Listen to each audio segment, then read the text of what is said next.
अस्सलाम वालेकुम। मेरा नाम है अबरार चौहान। आज हम बाब नंबर 7 के मुख्तसर सवालात का आखिरी हिस्सा करने जा रहे हैं।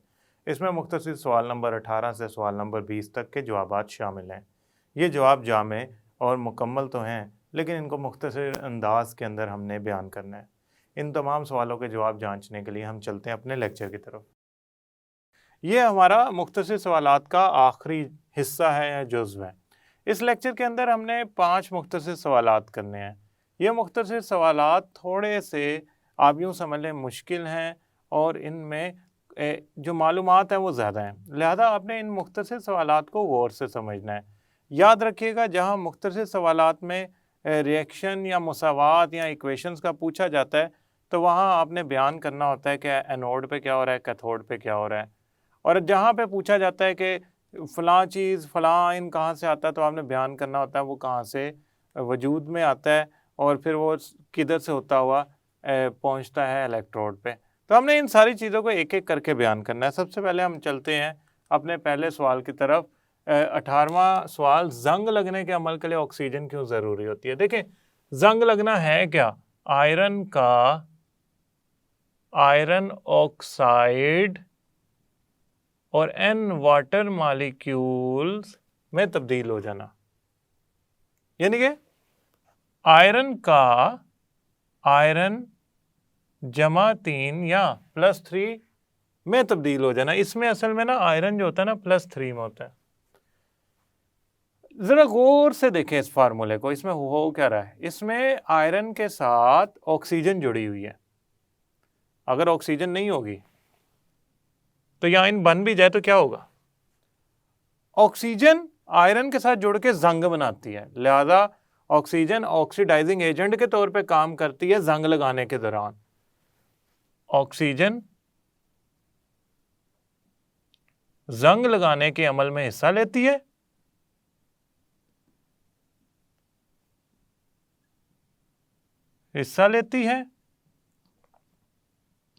ऑक्सीडाइजिंग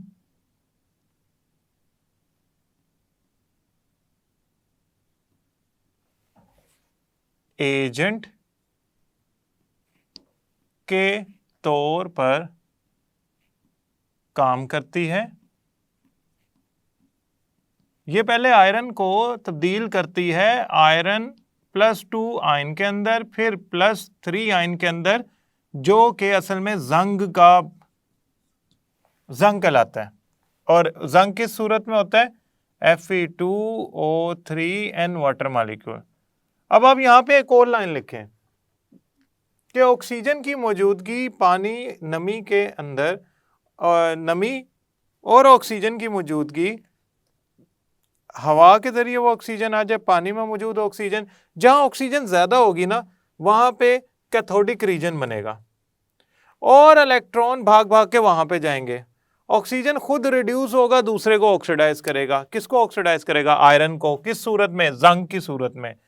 तो आयरन जंग बना रहा है, यानी कि आयरन ऑक्सीडाइज हो रहा है और उस ऑक्सीडेशन की वजह आपके पास ऑक्सीजन है। तो अगर ऑक्सीजन ही नहीं होगी तो जंग कौन बनाएगा? क्योंकि ऑक्सीडाइज ही नहीं होगा आयरन। आयरन ऑक्सीडाइज नहीं होगा तो जंग नहीं बन सकता। हमने ये बात अपने जहन में बैठा लेनी है कि अगर आप जंग से बचाना चाहते हैं आयरन को तो आप ऑक्सीजन को ख़त्म कर दें। ऐसा हो नहीं सकता, लेकिन एक तरीका है इसको करने का। आप आयरन के ऊपर पेंट कर दें तो आयरन तक ऑक्सीजन नहीं पहुंच पाएगी, ना नमी पहुंच पाएगी, ना पानी पहुंच पाएगा, ना ऑक्सीजन पहुंच पाएगी, जिससे वो जंग से बच जाएगा। यही वजह है कि हम जंग लगने के अमल को रोकने के लिए पेंट करते हैं, जिससे ऑक्सीजन नहीं पहुंच पाती और जंग नहीं लगता।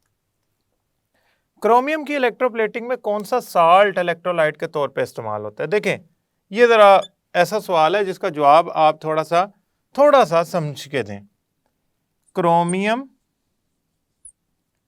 सल्फेट साल्ट होता है, Cr2SO4 3 टाइम्स, 3 गुना। लेकिन इसमें थोड़ा सा सल्फ्यूरिक एसिड भी डाला जाता है ताकि इलेक्ट्रोलाइटिक कंडक्शन या कंडक्शन बेहतर हो।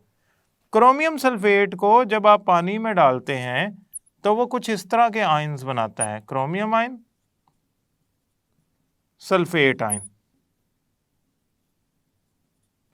ये जो क्रोमियम आयन है ये बनते हैं दो। एक क्रोमियम सल्फेट अगर पानी में हल हो, एक आप यूं समझ लें, ये वैसे तो क्रोमियम सल्फेट जो है वो आयन में तब्दील हो तो दो क्रोमियम आयन बनाएगा, तीन सल्फेट आयन बनाएगा। ये पानी में साल्ट जब हल किया जाता है, आयनिक कंपाउंड है ना, साल्ट है, तो जब पानी में हल किया जाता है तो एक यूनिट यानी कि Cr2SO4 होल थ्राइस या क्रोमियम सल्फेट जब पानी में हल किया जाता है तो दो ये क्रोमियम के आयन्स बनाता है, तीन ये सल्फेट के आयन्स बनाता है। तो ये आयन्स बनाने में एक और चीज कारगर साबित होती है, यानी कि ये तो वो साल्ट है ना जिसके बारे में हमें पूछा जा रहा है, लेकिन इलेक्ट्रोलाइट में सिर्फ साल्ट नहीं होता, इलेक्ट्रोलाइट में सल्फ्यूरिक एसिड भी थोड़ा सा डाला जाता है। तो आप ये वाला जवाब लिखने के बाद कि इसमें साल्ट क्रोमियम सल्फेट डाला जाता है, क्रोमियम सल्फेट पानी में हल होने के बाद क्रोमियम आयन बनाता है और सल्फेट आयन बनाता है, फिर आप ये लिखेंगे सल्फ्यूरिक एसिड भी थोड़ा सा डाला जाता है ताकि उसकी कंडक्शन जो है वो क्या हो जाए, बेहतर हो जाए। अब हमसे पूछा जा रहा है कि क्रोमियम की इलेक्ट्रोप्लेटिंग के दौरान वाकया होने वाले रिडॉक्स रिएक्शन लिखें। अब रिडॉक्स रिएक्शन का मतलब ये है कि हमने इसमें ऑक्सीडेशन रिएक्शन भी लिखना है, हमने इसमें रिडक्शन रिएक्शन भी लिखना है। आपने ये नहीं लिखना कि सिर्फ आप उधर जाके ऑक्सीडेशन लिखा है या रिडक्शन लिखा है, इसमें पूछा है रिडॉक्स रिएक्शन, यानी कि आप बताएं कि इसमें ऑक्सीडेशन कहाँ पे होती है और रिडक्शन कहाँ पे होती है।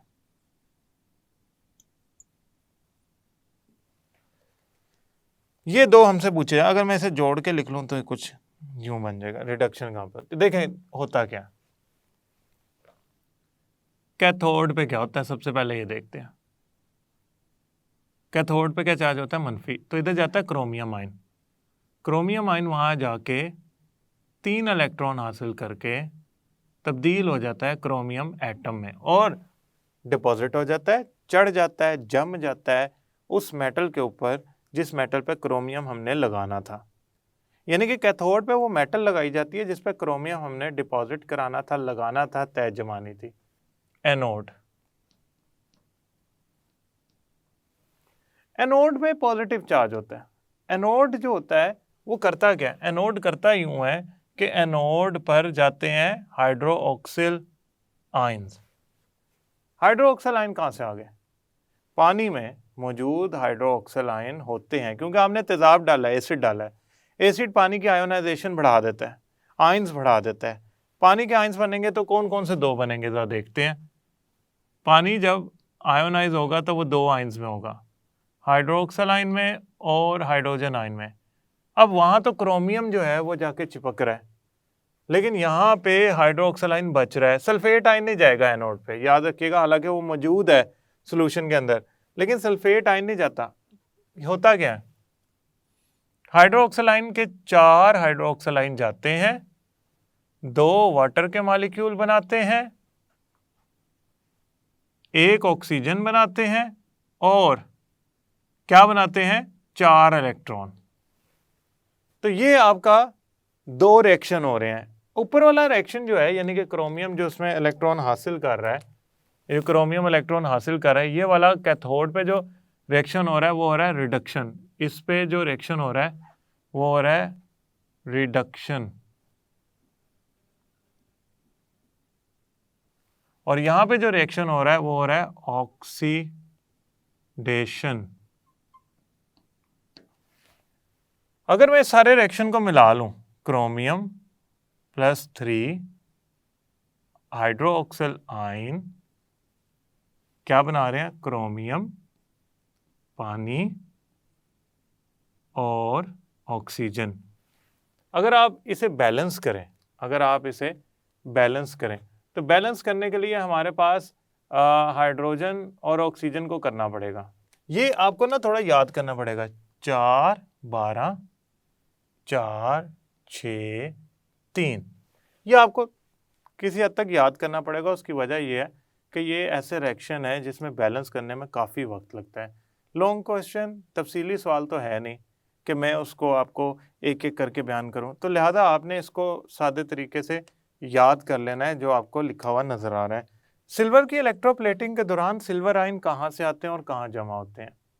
सिल्वर आयन कहाँ से आते हैं और कहाँ जमा होते हैं सिल्वर की इलेक्ट्रोप्लेटिंग के दौरान? सिल्वर की इलेक्ट्रोप्लेटिंग के दौरान ना जो सिल्वर आयन होते हैं ना वो असल में आते हैं कहाँ से? सोल्यूशन से। देखें हो क्या रहा है, इसमें होता क्या है, ये आपका टैंक है और ये आपका सिल्वर नाइट्रेट का सोल्यूशन है। सिल्वर नाइट्रेट का सोल्यूशन जब पानी में डालते हैं तो दो किस्म के आयन बनते हैं, सिल्वर आयन, नाइट्रेट आयन। अब इस सोल्यूशन के अंदर ये आपने एक चमचा लटकाया हुआ है और इस पे आप चाहते हैं कि प्लेटिंग हो जाए सिल्वर की, और दूसरी तरफ जो है वो हमने सिल्वर का एक छोटा सा टुकड़ा एनोड के तौर पे लटकाया होता है और ये कैथोड के तौर पे। सिल्वर आयन क्या करते हैं, सोल्यूशन से निकल कर इस पे जाके चढ़ना शुरू हो जाते हैं, तय जमाना शुरू कर देते हैं और इस पे चिपकना शुरू हो जाते हैं। अब इस सिल्वर आयन की कमी को पूरा करने के लिए जो आपने इलेक्ट्रोड लगाया उससे सिल्वर उतरता है आयन की सूरत में और चला जाता है सोल्यूशन के अंदर। तो मैं क्या करूंगा, मैं इसको इस तरह बयान करूंगा, सिल्वर आयंस सॉल्यूशन से या इलेक्ट्रोलाइट से आते हैं और जमा हो जाते हैं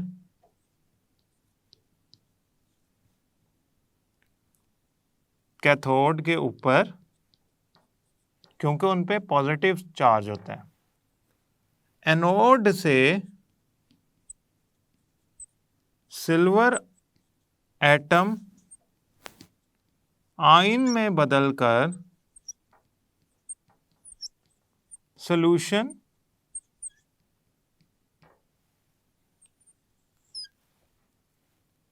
में चले जाते हैं। मैं क्या कह रहा हूं, मैं कह रहा हूं सॉल्यूशन से सिल्वर आयन जा रहे हैं कैथोड की तरफ और सॉल्यूशन में सिल्वर आयन आ रहे हैं एनोड से। तो एनोड से सिल्वर आयन है सॉल्यूशन में मौजूद सिल्वर आयन गए कैथोड पे। सिल्वर आयन की शुरुआत तो होती सॉल्यूशन से ही है, हाँ उसकी कमी पूरी करने के लिए कैथोड के ऊपर जब वो जुड़ जाते हैं तो उनकी कमी हो जाती है सॉल्यूशन में, उसको पूरा करने के लिए एनोड से सिल्वर आयन सॉल्यूशन में जाते हैं। याद रखिएगा एनोड सिल्वर का मजमूआ है एटम्स का, वो सॉल्यूशन में सिल्वर आयन बनाएगा। सिल्वर आयन जो सॉल्यूशन में मौजूद है वो जाके जुड़ेंगे इसके ऊपर। तो ये एक किस्म का एक ऐसा रिएक्शन है जिसके शुरू एनोड की तरफ से होता है, लेकिन आयन्स जो होते हैं वो आपके सॉल्यूशन में मौजूद हैं। आपके आयन बनने का जो अमल है वो आपका शुरू बेशक एनोड से हो रहा है, लेकिन उन्होंने पूछा हमसे आयन कहाँ से आ रहे हैं, आयन सॉल्यूशन में है, सॉल्यूशन से आयन आ रहे हैं कैथोड पे जाके जुड़ रहे हैं, तय जमा रहे हैं इलेक्ट्रॉन हासिल करके। कैथोड पे जाके करते क्या है, कैथोड पे जाके करते ये हैं कि सिल्वर आयन इलेक्ट्रॉन हासिल करके सिल्वर मेटल में दोबारा बदल जाता है जिस तरह एनोड पे पहले से मौजूद था और इसके ऊपर चिपक जाता है। इस तरह सिल्वर की एक बारीक सी परत तय उसके ऊपर जम जाती है। अब हमारे पास आखिरी सवाल है, क्रोमियम की इलेक्ट्रोप्लेटिंग के दौरान एनोड क्या होता है? आप में से अक्सर इसका जवाब देंगे क्रोमियम का ही होना चाहिए। अगर मैं सोचता तो मुझे भी ये लगना था सिल्वर की इलेक्ट्रोप्लेटिंग की जाए, एनोड मैंने सिल्वर का लगाया है। गोल्ड की इलेक्ट्रोप्लेटिंग की जाए, गोल्ड का एनोड लगाया है। कॉपर की इलेक्ट्रोप्लेटिंग की जाए, कॉपर का एनोड लगाया है। निकल की इलेक्ट्रोप्लेटिंग की जाए, निकल का एनोड लगाया। लेकिन जब आप क्रोमियम की इलेक्ट्रोप्लेटिंग करते हैं तो आप क्रोमियम का इलेक्ट्रोड नहीं लगाते।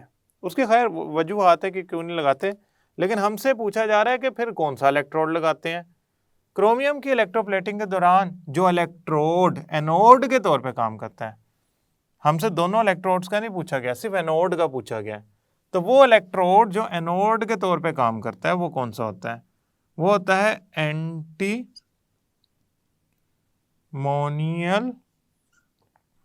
लेड।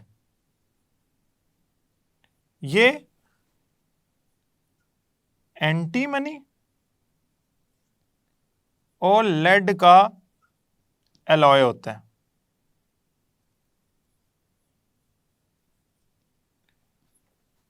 पीबी लेड का सिंबल है, एसबी एंटीमनी का सिंबल है। इसमें पीबी बहुत ज़्यादा होता है, एंटीमनी 1 से 10% यानी कि कम होता है। तो ये कैसा अलॉय है जो दो मेटल्स के मिलने से बना है, और उनमें से जो दो मेटल्स हैं वो कौन सी हैं? उनमें से जो दो मेटल्स हैं, एक आपके पास लेड है जो ज़्यादा मिकदार में होती है, और जो दूसरी है वो एंटीमनी है, कम मिकदार में होती है। एंटीमोनियल लेड का मतलब होता है एंटीमनी और लेड का एलॉय। कैथोड वही होगा जिसपे आपने क्रोमियम चिपकाना है, जोड़ना है, तह जमानी है। एनोड जो होगा वो एंटीमोनियल लेड का होगा, यानी कि उसमें लेड और एंटीमनी मिले हुए होंगे। हाँ, ये सवाल आपको ये जवाब आपको याद रखना पड़ेगा कि एंटीमनी और लेड का बराबर मिकदार में मिक्स करके एलॉय बनाया जाता है, नहीं। इसमें लेड की ज़्यादा मिकदार होती है, एंटीमनी की कम मिकदार होती है। ये दोनों मिलकर एक अच्छा इलेक्ट्रोड बनाते हैं जो ज़्यादा वोल्टेज पे क्रोमियम की प्लेटिंग करने के लिए इस्तेमाल होता है। मैं उम्मीद करता हूँ ये लेक्चर आपको समझ आया होगा। अगले लेक्चर तक के लिए अल्लाह हाफिज़।